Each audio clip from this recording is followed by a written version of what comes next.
Hello everyone. मैं आपके सामने फिर से हाजिर हूँ मेरी कोविड स्टोरी की पार्ट 2 वीडियो को लेकर। और इससे पहले कि मैं स्टार्ट करूँ, शुरुआत करूँ, आप सबको मैं कुछ चीज़ें बताना चाहता हूँ। एक तो मैं आप सबको सिर्फ अपने एक्सपीरियंस बता रहा हूँ, मैं किसी को कुछ एडवाइस नहीं कर रहा हूँ। मेरे एक्सपीरियंस से अगर आप सबको कुछ फ़ायदा होता है, कुछ चीज़ को समझने में से हेल्प मिलती है, यही इस वीडियो को बनाने का उद्देश्य है, कोई सजेशन नहीं है। दूसरी बात, मैं किसी भी दवाई का ना तो नाम लूँगा और ना आपको प्रेस्क्राइब करूँगा, क्योंकि मेरा मानना ये है कि क्यों मैं कोई डॉक्टर नहीं हूँ और दवाई प्रेस्क्राइब करने की अथॉरिटी मेरे हिसाब से सिर्फ एक डॉक्टर के पास होती है।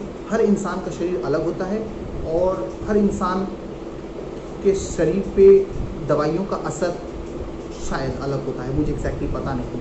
तो किसी भी दवाई के बारे में मैं नहीं बता सकता। हमें जो दवाई प्रिस्क्राइब की गई, ऐसा हो सकता है कि आपको भी वही दवाई प्रिस्क्राइब करे, या फिर ऐसा हो सकता है कि आपको कोई और दवाई या प्रिस्क्राइब हो। तो मुझसे किसी दवाई के नाम की एक्सपेक्टेशंस ना रखें। मैं सिर्फ आपको बता रहा हूँ हमारी एक्सपीरियंस, बाकी डॉक्टर्स ज़्यादा समझेंगे, हेल्थ डिपार्टमेंट वाले अच्छे से समझेंगे। तो मेरी आपसे यही रिक्वेस्ट है कि आप उनसे ही संपर्क करें, उनसे ही कांटेक्ट करें। हाँ, मैं ये मानता हूँ कि डॉक्टर्स को सिक पेशेंट से मिलने में दिक्कत हो रही है, तो उसके लिए शायद मैं एक सजेशन दे सकता हूँ, और वो ये है कि अगर आप सिक हैं तो आपके परिवार से कोई जाकर डॉक्टर्स को आपके सिम्टम्स बता दे, और अगर ज़रूरत पड़े तो आपसे टेलीफोनिकली बात करवा दे। तो अगर वैसी उससे बात बनती है तो ज़रूर, क्यों नहीं।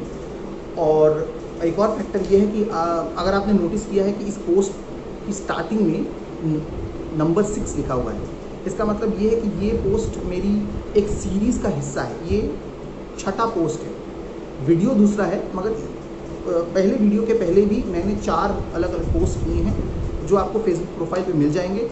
मेरी फेसबुक प्रोफाइल पे आपको मिल जाएंगे, आप पढ़ सकते हैं। और तीसरी बात, अगर किसी को मेरे लायक मेरे लिए कोई सजेशन अगर आप जानना चाहते हैं, मेरी एक्सपीरियंस के बारे में थोड़ा सा डिटेल जानना चाहते हैं, तो आप बेझिझक मुझे फेसबुक पे मैसेज कर सकते हैं, जिस प्रोफाइल पे ये डिस्प्ले हो रहा है। फेसबुक में आप मेरे प्रोफाइल पे जाएंगे, अगर आप मेरे फ्रेंड लिस्ट में नहीं हैं तभी भी वहाँ एक मैसेज का आइकन बना हुआ रहता है, आप मुझे बेझिझक मैसेज कर सकते हैं। मैं अपने तरफ से पूरी कोशिश करूँगा कि जितना मुझे मेरी एक्सपीरियंस से आपको मैं रिलेट कर सकूँ और आपको जो भी बता सकूँ।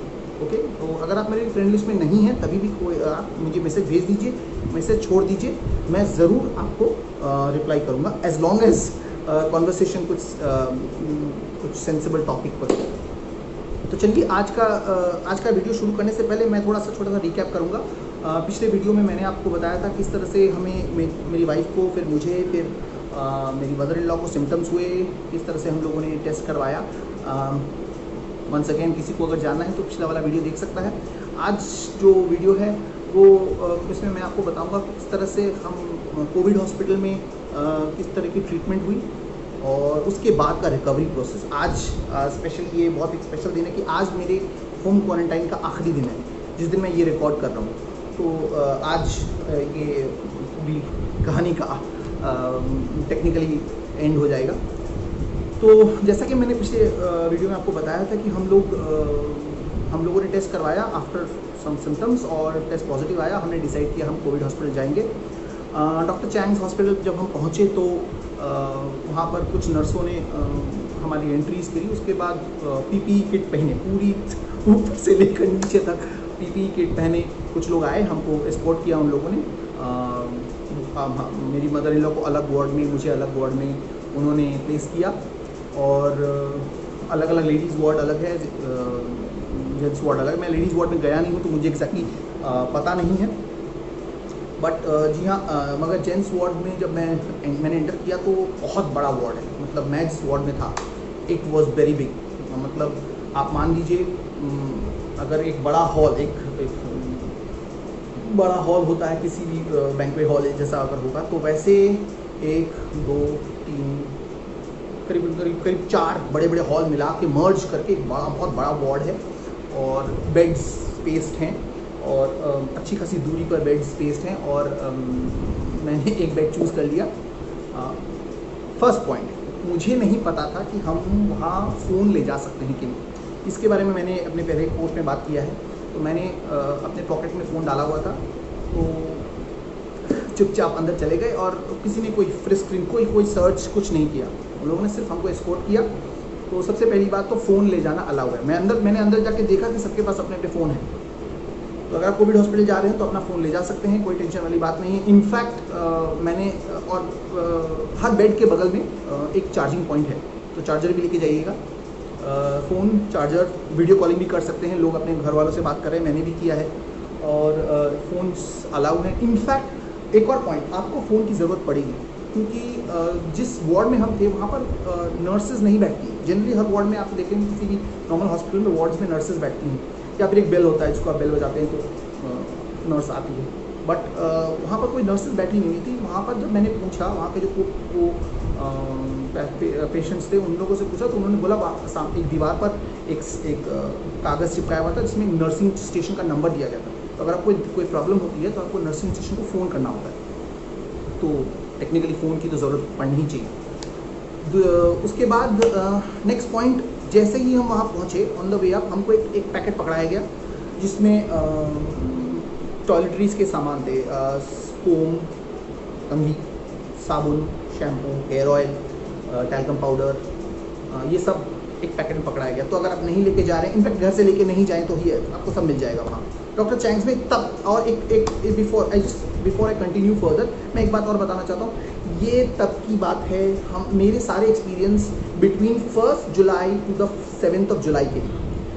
तो अभी अगर कुछ चेंजेस हुआ तो मुझे एग्जैक्टली नहीं पता, but I don't think so changes हुए होंगे। ठीक है, सो कंटिन्यूइंग फॉरवर्ड, हम जब पहुँचे तो हमको वो पैकेट पकड़ाया गया जिसमें आपको सब कुछ सारा सामान था टॉयलेटरीज़ का। वार्ड स्पेशियस थे, चार्जिंग पॉइंट था, फ़ोन यूज़ कर सकते हैं आप। वॉशरूम्स रिलेटिवली क्लीन थे। मैं उतना it is not as bad a shape as a government hospital. I don't know government hospital कैसा होता है, शायद स्ट्रेस ज़्यादा होता है गवर्नमेंट हॉस्पिटल्स में, इसलिए मेंटेनेंस उतना नहीं है। बट ठीक है, it was like a train journey. एक ट्रेन की जर्नी है जिसमें को पैसेंजर्स हैं और एक स्लीपर क्लास कंपार्टमेंट है। एसी कंपार्टमेंट नहीं है तो सेकंड क्लास कंपार्टमेंट भी नहीं है, स्लीपर क्लास है। आप ठीक ठाक अरेंजमेंट्स है वहाँ। और जैसा कि मैंने बोला, एक ट्रेन जर्नी है, तो वहाँ पर जितने को पेशेंट्स हैं सब, कोई आज आ रहा है, कोई डिस्चार्ज हो जा रहा है, ये चलता रहता है, प्रोसेस चलता रहता है। तो जिस दिन मैं पहुँचा तो उस दिन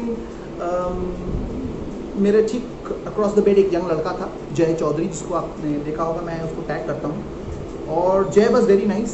पहुँचते ही उसने मुझे एक फ्रेंड की तरह एक्सेप्ट किया। उसने मुझे बताया कि यहाँ ये है, वहाँ वो है, ये हैंड सैनिटाइज़र पड़ा है, आप उसको यूज़ कर सकते हैं, वहाँ हैंड वॉश है, उसको आप यूज़ कर सकते हैं, गर्म पानी की केटल है, उसको भी आप यूज़ करिए। जय वॉज वेरी नाइस। उसने मुझे सब कुछ समझाया यहाँ पर क्या होता है, कैसे होता है।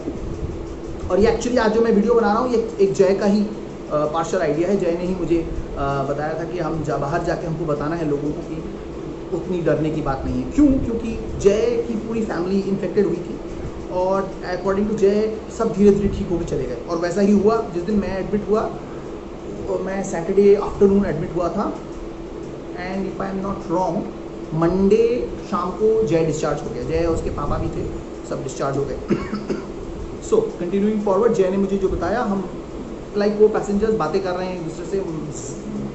99% वार्ड, उस वार्ड में जितने लोग थे उनको कोई भी दिक्कत नहीं थी।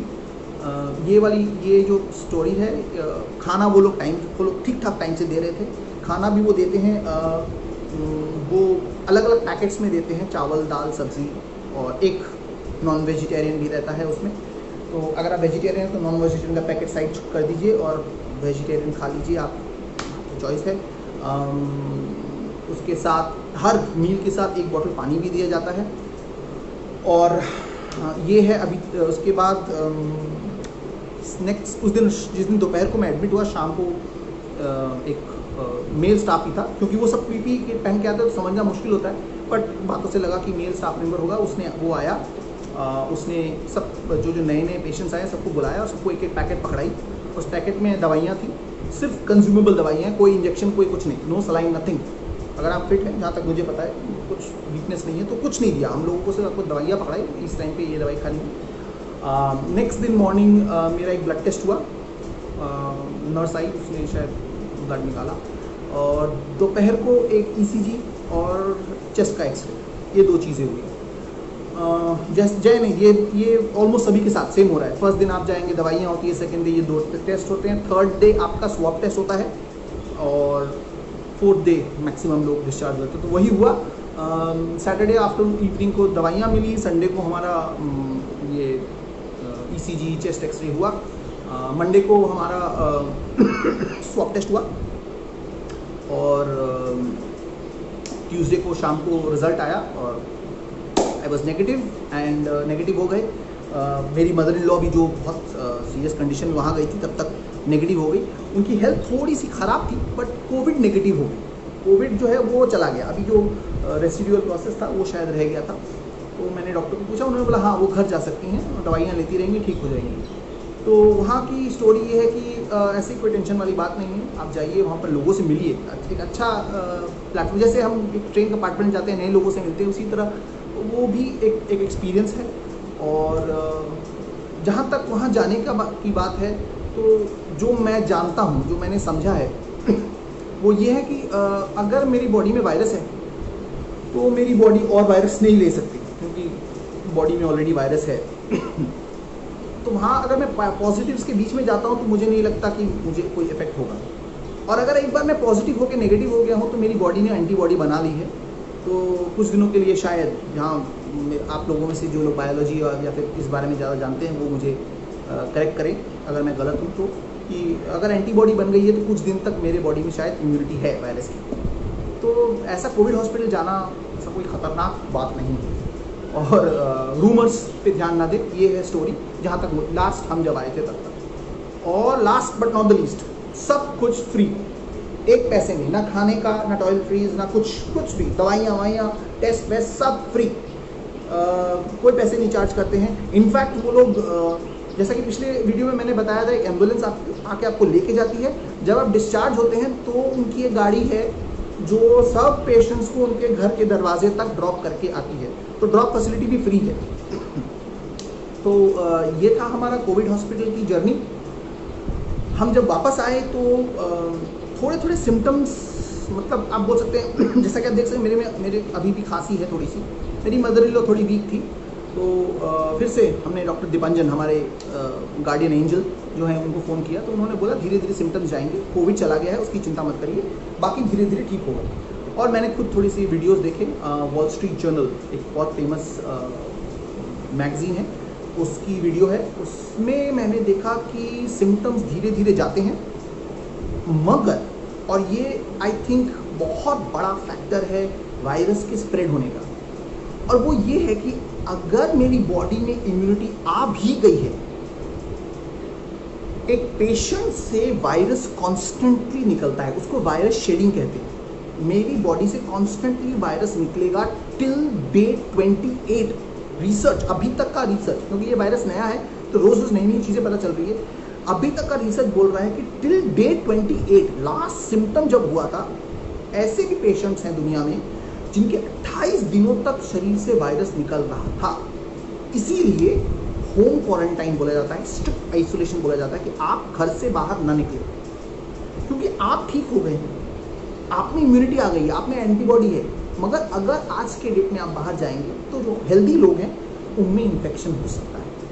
तो सभी से रिक्वेस्ट है, और ये actually I think so government चाहे तो एसिम्प्टोमेटिक लोगों को घर पे छोड़ सकती है, बट क्यों नहीं छोड़ती? बिकॉज जैसा कि आप जानते हैं, लोग मानते हैं, लोग जहाँ देखते हैं वो फिट हैं तो वो लोगों से इंटरेक्ट करना शुरू कर देते हैं, और वहीं पर जैसा कि शायद मेरे साथ भी ऐसा ही हुआ कि हम तो, जो मुझे लगता है कि हमने तो वायरस घर पे बनाया नहीं, हमने भी कहीं से आया है, और हम ऐसे किसी इंसान से नहीं मिले जो बीमार लग रहा था। अब अगर इंसान ईमानदारी से नहीं बताए कि मुझे 4 दिन पहले बुखार था, 5 दिन पहले बुखार था, तो शायद ऐसा कोई किसी से हम मिले हों जो कुछ दिनों पहले बीमार था, बुखार उतर गया तो उनको लगा कि हाँ मैं ठीक हो गया हूँ, तो वो इंटरेक्ट करना शुरू कर दिए।